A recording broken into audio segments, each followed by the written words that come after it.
Today, hopefully, Alaskan Air will find my luggage that has all my clothes and half of my food. So we're gonna go ahead and find that out. Okay, a few days late, but found my luggage. Hopefully everything is mostly there. So now, I'm gonna go on a baby flight.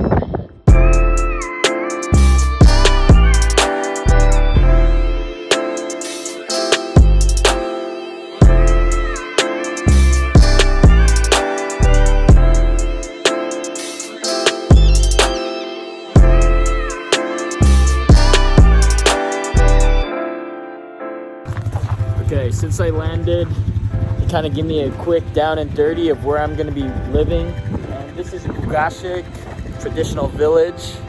And I'm just going to give you a quick walkthrough of where I'm going to be living for the next 5 weeks.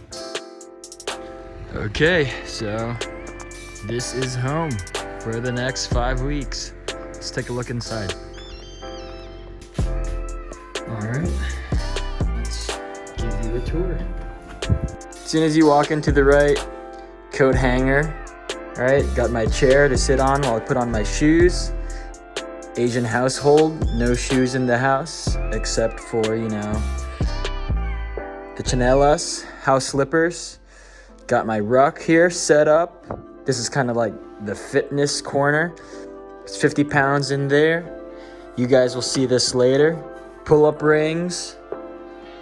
55-pound drag bag, yoga mat, and this is the living room. Yep, got the furnace over there. It gets pretty toasty, dirty clothes, and let me show you guys the pantry. So this is more or less what I'm gonna be eating for the next 5 weeks. We got protein bars, my dried fruit, Filipino mangoes, by the way. Mangoes are the Philippines' #1 export, other than nurses, I guess. We got the bananas, cherries, strawberries, my canned meats, my jerky, and we got a whole lot of packaged chicken. Got the supplements over here, anti-bone breaking juice, vegetable mix, pre-workout, Gatorade. Okay, we got the oils over here, rice, got my tea I bought, and all my supplements. Let me show you my room. Nothing crazy. Got my bag over there, personal items, got the Gerber multi-tool, knife, shout out Juno, so I can be flexing even in the dark. Got my bed, my personal library here with the GAT for the bears and wolves. It's not a joke. Some teacher got eaten by wolves a few years ago. And then got my frozen veggies and my fruits and condiments. Okay, let's check out my office. We have the examination table that in a pinch doubles as a napping area. We have all my fitness stuff over here, camelback, chest rig, a glorious Nippon headband. We got all my medical equipment, my desk, stretcher, and working area.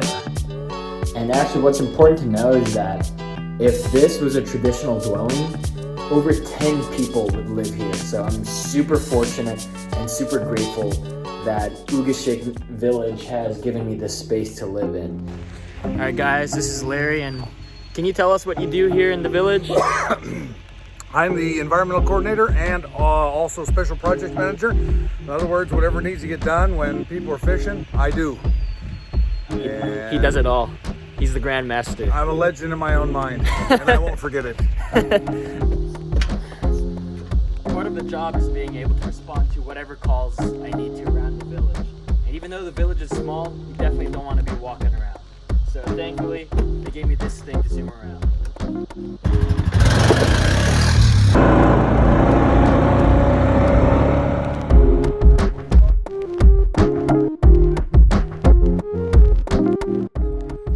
This right here in the background is the airport. Yep, the only way to and from Ugashik is through plane. And this is it. It's a landing strip with a hut over there. Okay, so right here we have a old house, abandoned house by the shore. So let's go ahead and check out this old home. It's definitely seen brighter days in here. It's always interesting to see these old abandoned homes and houses. You know, this is where families were raised. You know, memories were made, and now you see the condition of it.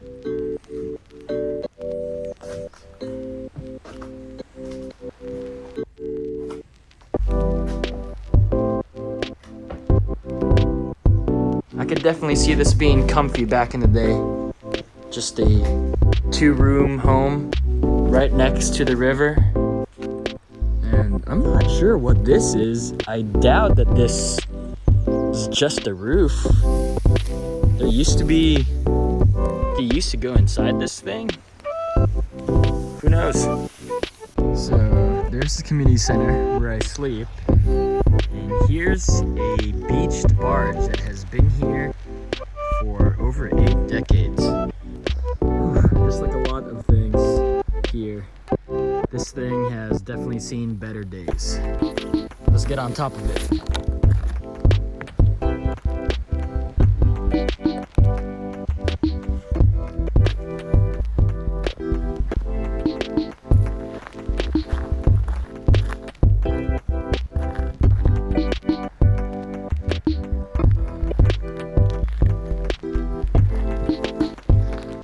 Apparently,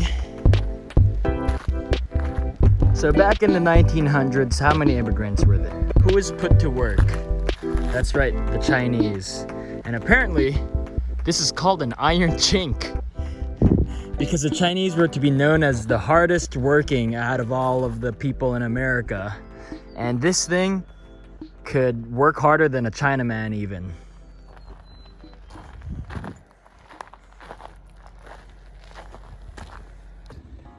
Here is the dock.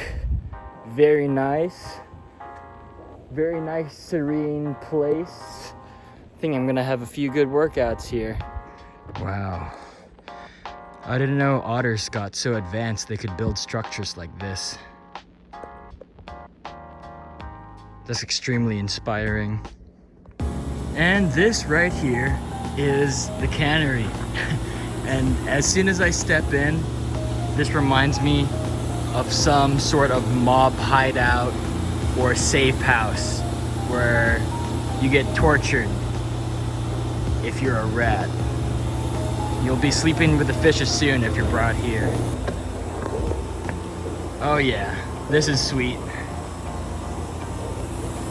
Definitely gonna have some good workouts here. And this is actually the original cannery. It was actually owned by Smuckers. Yep, the jam people. And this building, the old cannery, and this building, the new cannery, are actually the same age. They just kept on replacing the parts with this one, and this one has a lot of character and patina on it. And that right there is an old Navy freighter that it was beached here in the 1940s. So let's go ahead and check it out. The Kvichak Queen. And you can see that, yep, used to belong to the US Navy.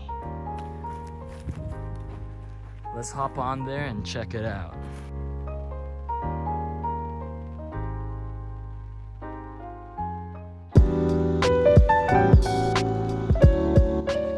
As we can see, going in there might cause cancer, so definitely gonna have to check that out.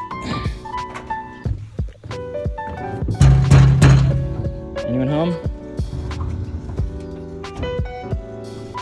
That's a heavy door. It's crazy that this whoa, shit.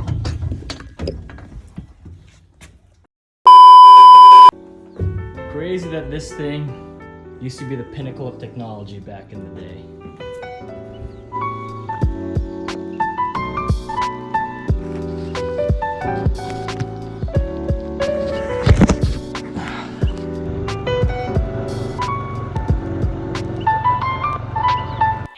Hey guys, this lake back here is the last cool thing that I've discovered so far that I thought would be interesting to share. Thank you again for tuning in, and be sure to keep up with me to see what else I get into. See you guys.